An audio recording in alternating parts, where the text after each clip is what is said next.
Good afternoon. May I please ask you to take your seats and welcome to this press conference on the Defense Readiness Roadmap that was adopted today by the College. I have the pleasure to welcome Executive Vice President Henna Virkkunen, HRVP Kaja Kallas, and Commissioner Andrius Kubilius. Without any further delay, EVP, the floor is yours. Thank you very much, ladies and gentlemen. Good afternoon, and thank you for joining us today.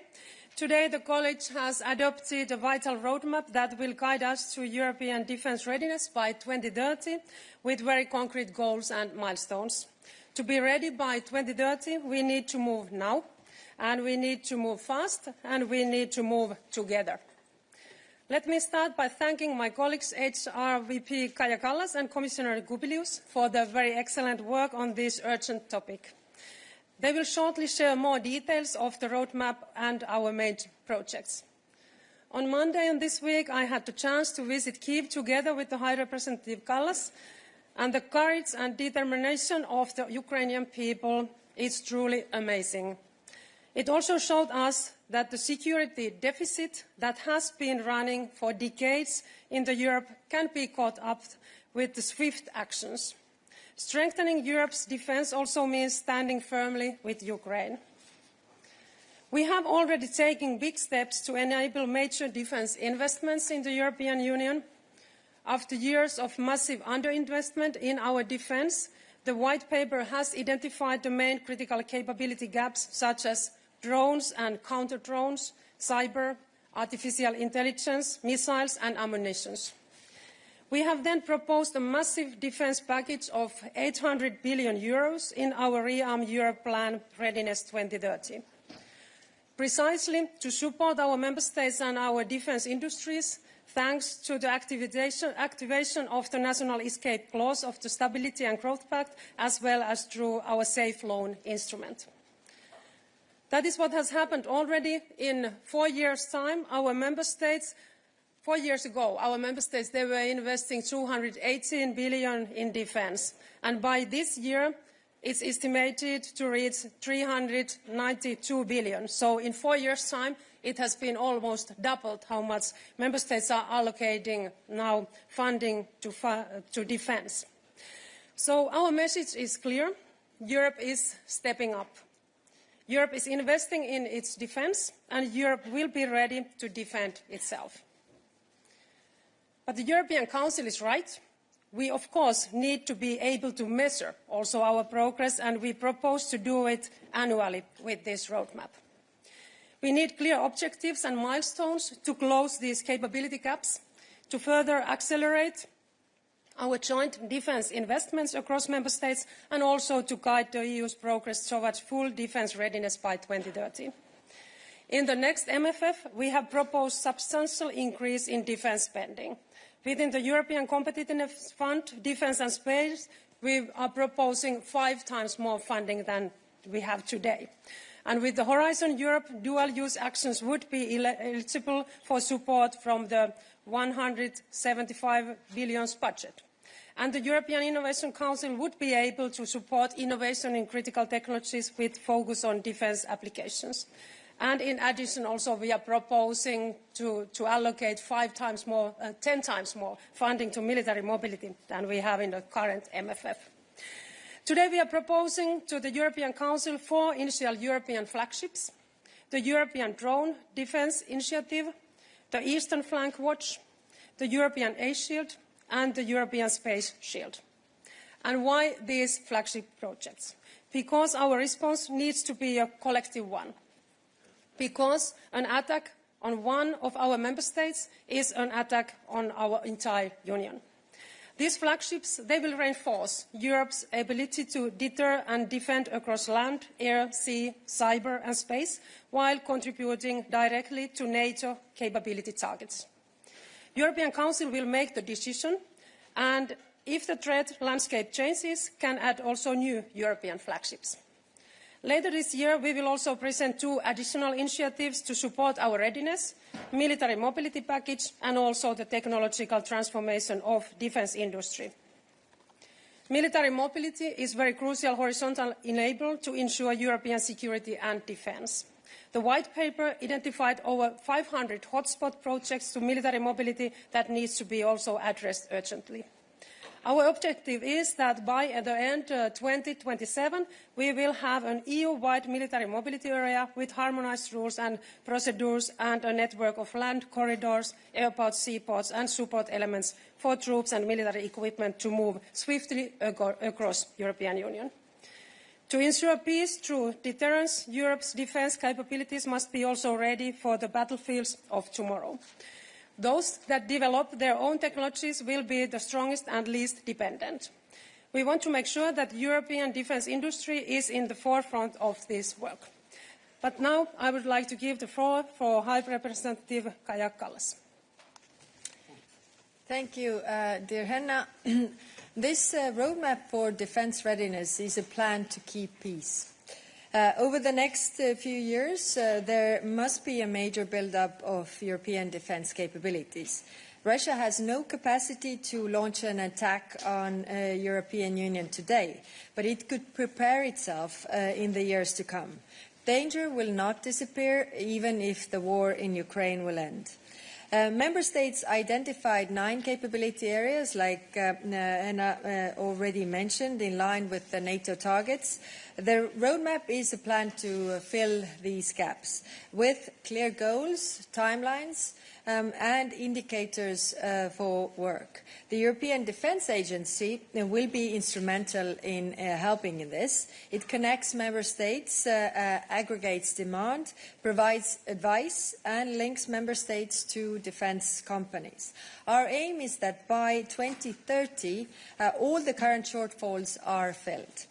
Member states are in the driving seat. It is the member states who decide what to procure or develop, when and from whom to procure.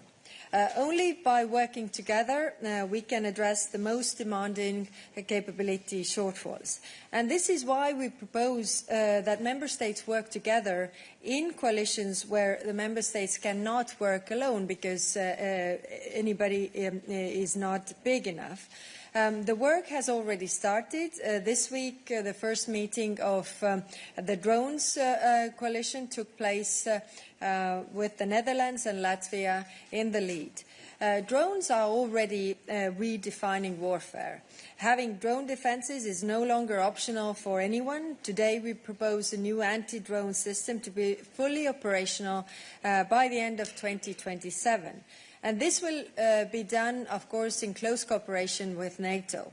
Every country is at risk. Every member state should be investing in counter-drone systems and capabilities to hit ground targets. That is why we consider that this is a flagship project. Eastern Europe bears the brunt of the threat, and this needs particular attention. Eastern Flank Watch will bring all the capabilities needed to defend this part of Europe together. Counter-drone systems, but also ground defence, air defences, maritime and border management. The goal is to have this ready by 2028. One hurdle that we must overcome is joint procurement, which is still far too low. So we are upping up the ambition by to 40% of the defence spending by 2027. Economies at scale can help our industries to ramp up production and also lower costs for our countries. The taxpayers will thank us for this. And finally, Ukraine is still Europe's first line of defence. That is why security guarantees for Ukraine are also part of the roadmap. The strongest security guarantee is a strong Ukrainian defence industry and a strong Ukrainian army. So here we also set milestones, including establishing a drone alliance with Ukraine by early next year. Ukraine's drone defences are world-class. We were just with Executive Vice President Virkunen in Kiev this Monday, also visiting drone factories, and this is incredible what they are doing there. We have to use their experience from the battleground, but also their innovation to build on it together. There are also important elements on financing, creating an EU-wide market for defense equipment and industry. But I will, of course, let also Commissioner Kubilius to explain in more details before we take questions. So, over to you. Thanks a lot, Kaya and Hannah, and thanks a lot, of course, for all the cooperation which we have had during preparation of roadmap. Thanks a lot also to Commission President Ursula von der Leyen for her personal leadership, and of course for our teams and cabinet members. So really, it's great what all of us we managed to achieve. In my view, roadmap is what I would call a revolutionary strategic architectural plan of the major European Union building exercise to build European Defence Readiness 2030. It's like building European Defence Dome for peace. If you want peace, prepare for defence and deterrence. Commission President Ursula von der Leyen 2 days ago have said, it is, I quote, "It is imperative that when it comes to our own defence posture, we are coordinated, we are precise, and we are fast." End of quote. That is, in my view, what roadmap is about, how to be coordinated, to be precise, and to be fast. Definitely it demands mobilization of all the efforts and all the available finances at national and on EU level. A roadmap indicates, like Vice President Hanna Virkkunen have said, roadmap indicates Europeans are going to invest till 2035 6.8 trillion euros. Into real defence, as usually around 50%, which means 3.4 trillion euros. It is a real big bang in defence finances, mainly based on national defence spending, which will be more or less 100 times bigger than EU defence spending in next MFF. We want to achieve defence readiness before 2030. Why? Because of Putin's plans. And we need to deter aggression, prevent war, preserve peace, and that is what roadmap is about. In order to achieve defence readiness 2030, we need to reach new NATO capability targets before 2030.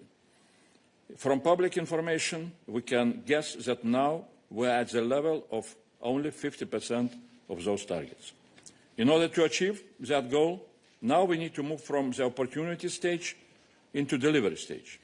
Until now, we were creating opportunities, financial, industrial policy, legal, simplification opportunities for member states to start to develop their capabilities. Now we need to move into delivery stage. Contracts, production, modernization, procurement. From that point of view, roadmap is a roadmap for delivery. I would call it a mega plan for delivery, with clear timetables, goals, and reporting obligation. That is why we can call today a delivery day, or a D-Day for delivery. This plan and reporting on progress is how we are going to mobilize, first of all, ourselves, member states and EU institutions to deliver. So that is why roadmap is about delivery planning and about delivery of flagships. What we are creating with the roadmap is European self-sufficiency in defence. Self-sufficiency in defence means independence, as Commission President says. Self-sufficiency means our own capacity to produce enough, our own capacity to modernize defence production, and our capacity to finance European production and growth of European defence industry. Flagships are an exercise to implement pan-European defence projects. Till now, only in space, we have good experience to implement big pan-European high-tech projects, like Galileo or Copernicus. In defence, there is no such an experience. That makes us weaker. So that is why we shall go through what I call learning by doing process. I am sure that this time we shall be much more successful than previously. European Drone Defence Initiative and Eastern Flank Watch are the projects which can be started immediately in order to learn how to create success.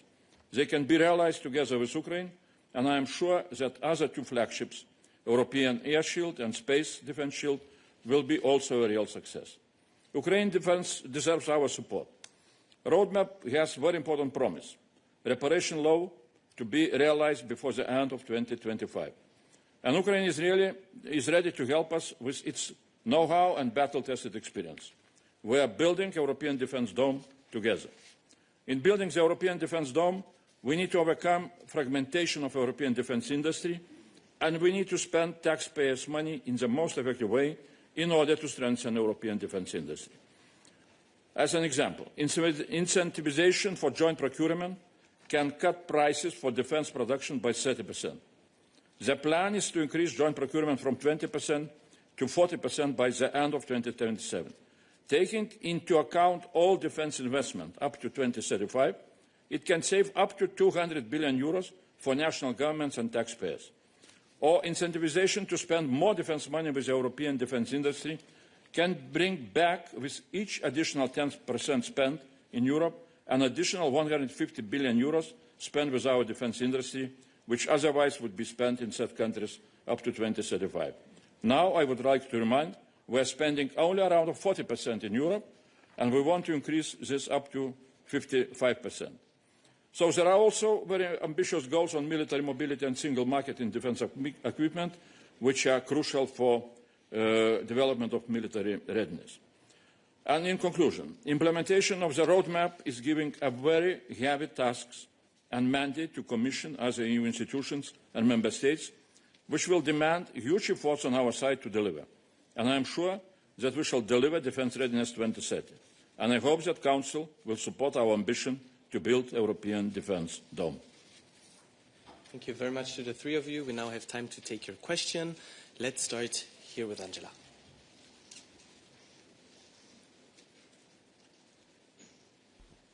Angela Skujins from TVP World, Poland's public broadcaster. I'm really interested in the Eastern Flank Watch and the European Drone Defence Initiatives. What will these projects actually look like? What technology will be used? Who will be involved? So I can explain it to our viewers in Poland. Thank you. Well, both projects have origin in activities of Polish and Baltic states governments. Before even all those provocations which now triggered all the interest in the projects. And both the governments from the region were appealing to us back in July of this year, describing very clearly the concept of Eastern Flank Watch. At that time it was called Eastern Border Defense Shield, perhaps, or something like that. And this project has two major components.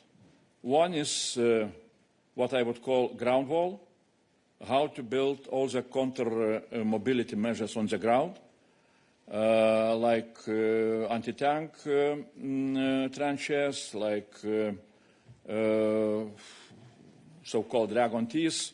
In some countries now there are discussions about recreating swamps and marshlands on the border in order really to create all the counter-mobility obstacles for enemy's tanks or heavy technique.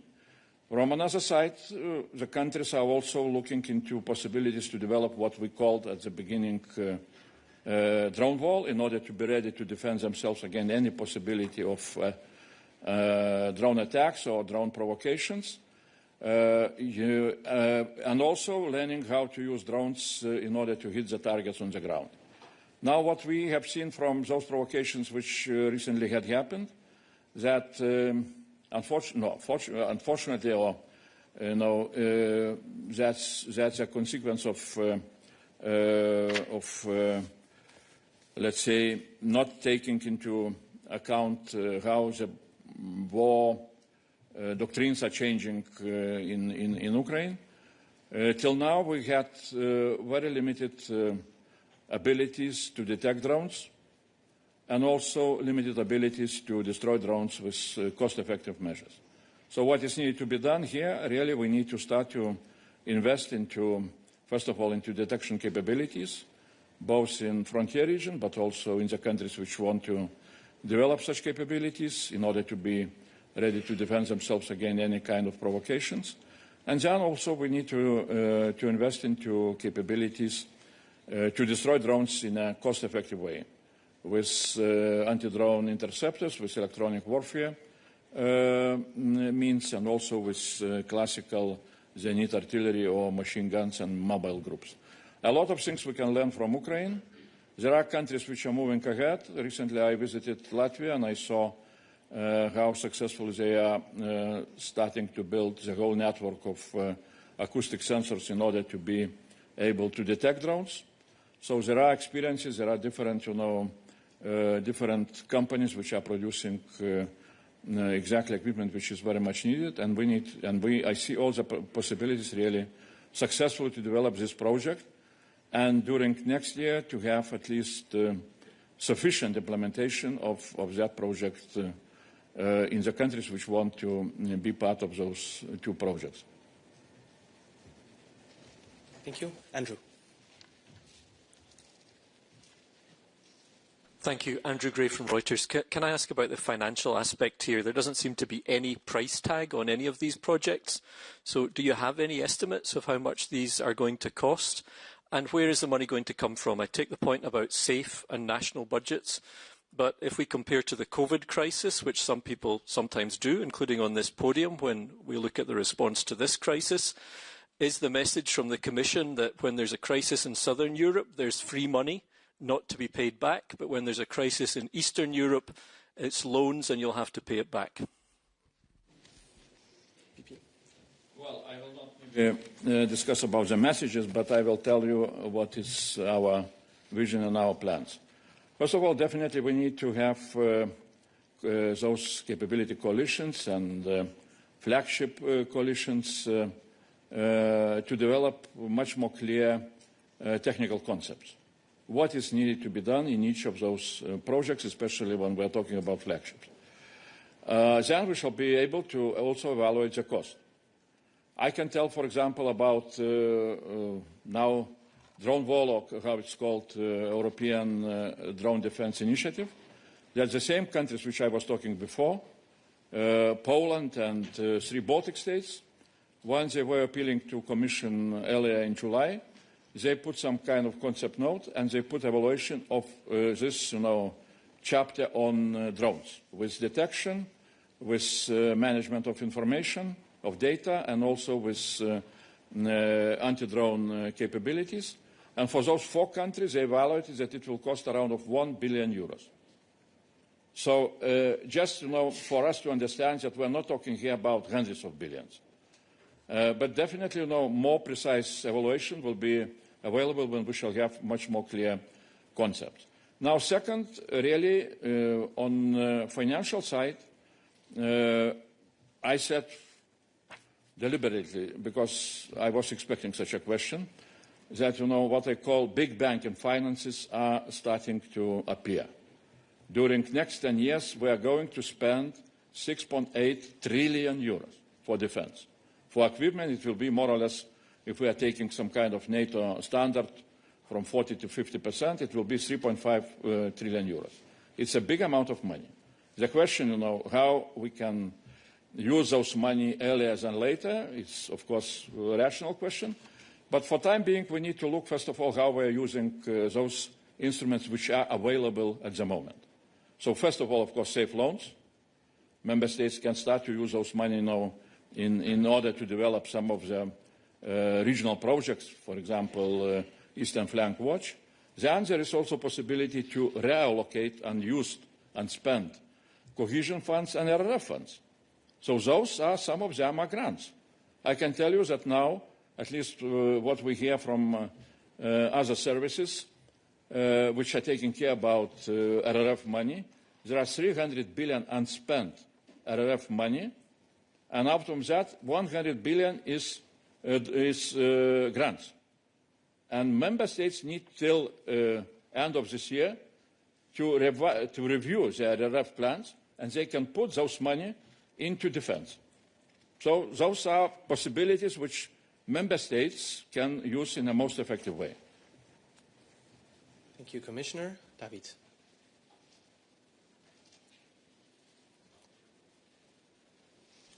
Thank you. David Carretta, Radio Radicale, Italian Radio. I don't know who to ask, but basically on the concept of European Defence Dome, the French President, Emmanuel Macron, in Copenhagen was quite clear, saying that it wouldn't be enough to protect Europe, because we need deterrence, and deterrence means also long-range missiles, basically the possibility and the capacity to respond to an attack. I'm wondering if this concept that you are putting on the table, so a shield in the space, a shield in the air, a wall for the drones, if this is enough as deterrence, or European countries should also be able to respond in a more forceful way if attacked. Thank you. EVP, HRVP? I can just say my own opinion. I do not see here any contradiction. Because, well, yes, we are saying that our goal is to build our defense capabilities in order to deter. Now, what does it mean, the defense capabilities? It's definition of NATO. NATO is giving all the member states so-called capability targets. That was agreed during NATO summit in Hague. The previous ones were agreed back in 2021. As NATO Transformation Commander Admiral Pierre Van Der said, that new targets are by 30% bigger than the previous ones from 2021. Those are the lessons from land lessons from Ukraine. But the previous ones, unfortunately, we Europeans were not able to implement also by 30%. That is why simple arithmetic is saying that we're at 50% level. But defense capabilities defined by NATO should have, and I hope that it has, all the needed means, including deterrence by possibility, by availability of such weapon system which can be used in order to hit the targets on the territory of enemy, and so-called deep strike precise targeting capabilities, which we, unfortunately, in Europe, we are not producing enough of them, and that is why we need to develop production of those capabilities. And of course, for the time being, we shall continue to procure them from our transatlantic partners or South Korea, which are producing those capabilities.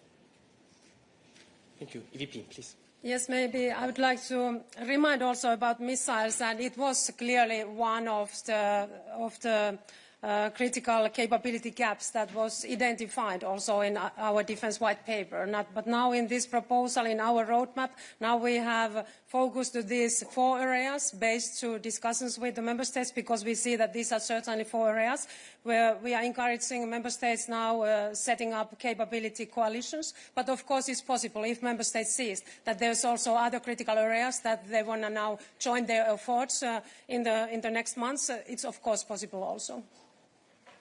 Thank you very much. Maria. Hello, Maria Psaira with Cyprus Public TV. The question is for HRVP. I'm wondering how this project will work for the members of the European members that are not members of NATO. For example, the drones wall or the air defense. If NATO has the responsibility of the operation part, then why a member state that is not a member of NATO invest so much money on it when at the end it won't have any say on how to cooperate the instrument? Thank you. Thank you very much.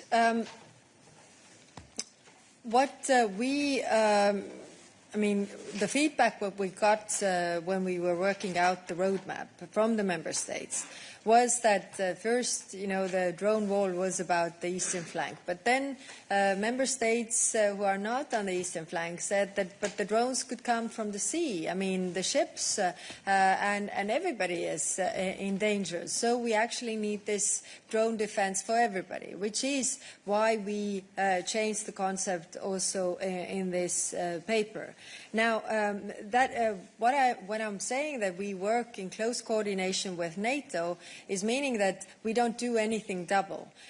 We are working with them on the areas where they already have plans, and I think all those countries who are not members of NATO very much fit in here, because what also Commissioner Kubilius said, the drone defense has different elements. It has sensors, it has interceptor drones, it has different layers, and this is when we talk about the countries who are in NATO, that is very clear. It is part of their capability gaps, it's part of their military plans, but when we are talking about the countries who are not in NATO, then it is separate plans when it comes to really having the interceptors, having the sensors the same. So they're just not part of the military planning of NATO, but it doesn't mean that they don't need the defense regarding drones and the anti-drone systems. Thank you. Thank you very much, HRVP. Let's go to the back. Thank you. Augustin Palokaj from Jutarnilic, Croatia. First question for Commissioner Kubilius.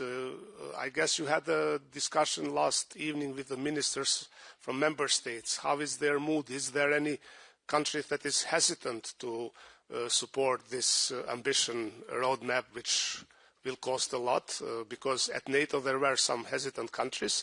And second question, is Croatia part of any leading initiative? High Representative mentioned the Netherlands and Latvia, I think, on drone issue. Is Croatia part of that as well? Thank you. Well, on the first part, I have, yesterday it was quite a good conversation, rational conversation, and quite a unanimous understanding that yes, we have challenges in our defense capabilities. We need to build them. It's better to do that as much as we can in coordination with each other. And the European Union here does not replace, or European Union institutions were not replacing NATO and member states, both in their decision-making power, but also in their responsibilities to develop what is needed to be ready to defend and to deter. So the tasks are, as I said, huge. Member states understand. And as an example, I can say that, for example, the same safe loans, which 150 were subscribed billion euros were subscribed by 19 member states, and geographical distribution was very horizontal. Yes, Poland asked for the biggest amount of money, but then France, Italy, Hungary, Romania. Yesterday I was discussing exactly with Cyprus defense minister about their plans, where they will use safe loans. So that's, it shows very clearly that there is really very strong understanding that we need to build European defense readiness in each European member state, and that is what we are going to do. Yeah. On the lead nations, I don't have the papers here. It's a table of member states showing their interest, whether they want to be a lead in the 9 capability areas or participant states. But I mean, we can follow up on that. I don't remember it by heart. I know that participant states, definitely everybody is participating in the different coalitions and showing interest here. So I can come back on the very specific whether they are leading us or something, but I don't remember right now. Thank you. Thank you very much. Let's go to the front row. Yes.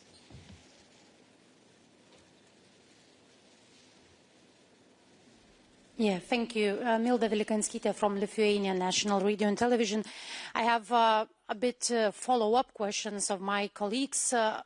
Is this roadmap will be mandatory? Because we know that some NATO countries are reluctant to spend 2% of their GDP, when others, especially in the East, tries to spend 5% and even more. So will, I don't know, the Commission will monitor how all the countries goes with all this plan, this timetable, graphics, and etc. And what if they don't?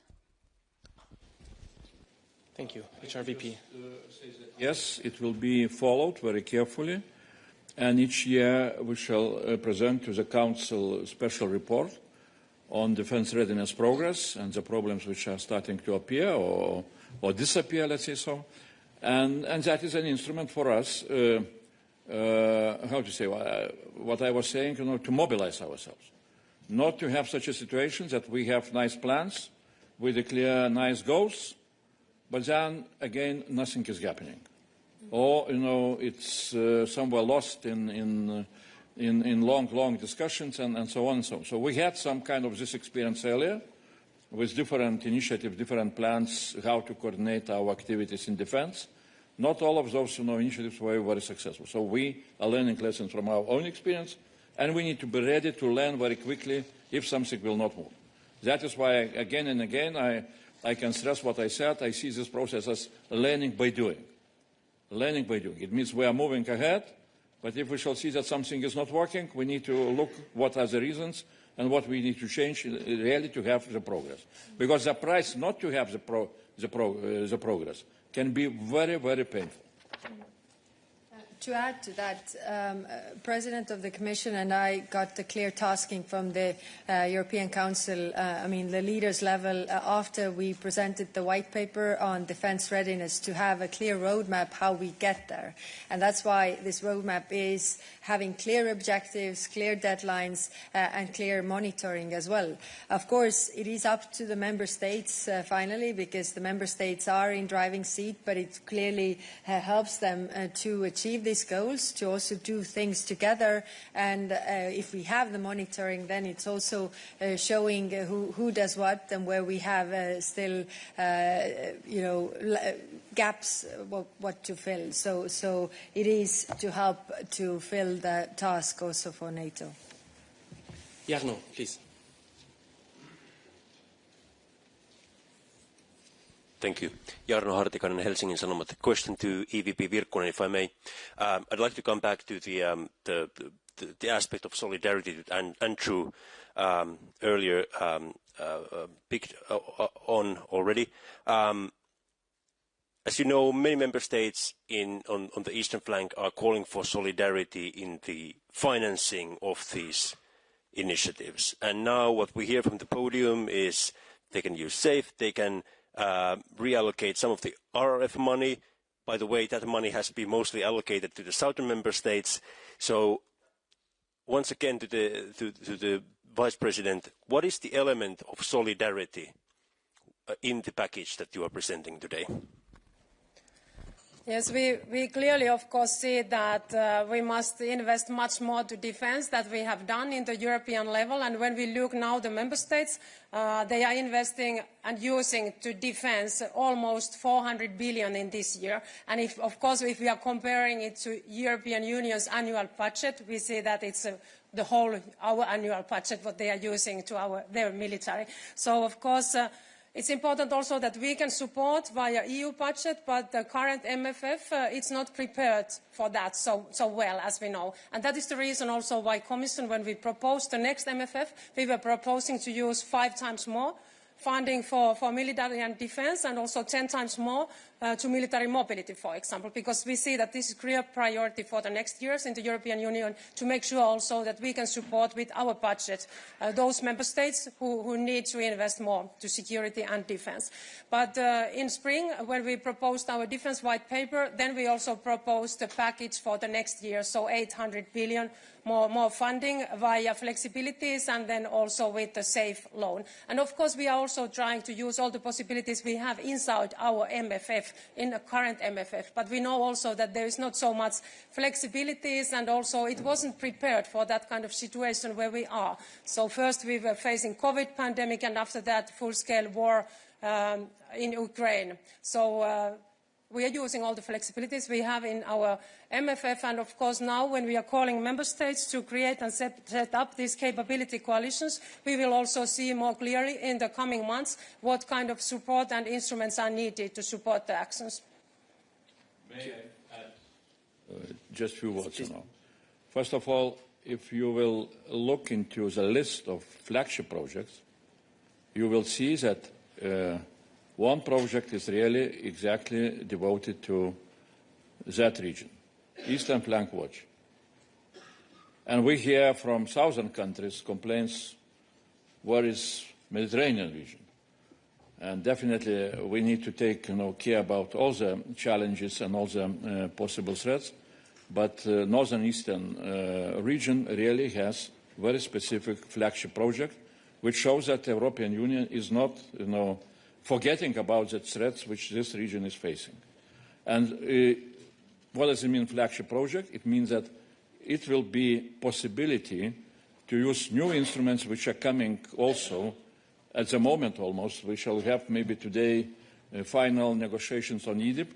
EDIP is European Defence Industry Programme regulation, and we are coming with new industrial policy instruments, for example, possibility to have so-called DPCIs, European Defence Projects of Common Interest, with additional possibilities and to look for additional finances and so on. So there are a lot of possibilities which will be, we shall see how they can be used. And definitely, political will to support the countries which are facing the biggest threats is very clear, including also not only from military point of view, but also socially and economically. Vice President Fico is preparing special pact on Eastern frontier countries, economical and social issues. I don't remember exactly the title, but that is, again, very clear evidence that Commission is taking care about those countries, those regions which are facing biggest threats. Thank you. Vitaly, to close. Thank you, Vitaly Sizov, Freedom. As I understood from all documents that I got, Ukraine now will have possibility to join of coalition of capabilities, if I'm correct. How you see this membership of Ukraine? Is just consultation, or Ukraine could be like equal member or some member with restriction right? How you see it? Thank you. And which coalition could join Ukraine? On this one. As I said, we have so much to learn from Ukraine, and it really works as a win-win. We have the defense. I'm just checking whether this name is right, but the Defense Industry Alliance. We have the Drone Alliance, where we are working together with Ukraine, because there we have so much to learn from what they have already done. We don't have to invent the wheel. The wheel has already been invented when it comes to the drone defense. Then we have this already in Ukraine, and that's why we are exploring the possibilities there firsthand. Yeah, we see it already now and also in the future that Ukraine is and will be the really defense industrial powerhouse of the European Union. They have been very innovative and very effective in their actions. And like HRVP said, that we have so much to learn from Ukraine, and especially, of course, I'm looking at this European drone defense initiative, where we see, of course, that Ukraine's participation would be very crucial. Like Kaya said, we have also proposed this drone alliance to Ukraine to really also cooperate in this area, because we know that they have been very effective here and very innovative, and this is exactly an area where we have to build our own capacities in the European Union, drone and anti-drone systems. So this is, for example, one very important concrete project, but they are welcome, of course, to come to all our capability coalitions. This closes this press conference. Thank you very much, EVP, HRVP, and Commissioner, and have a good afternoon.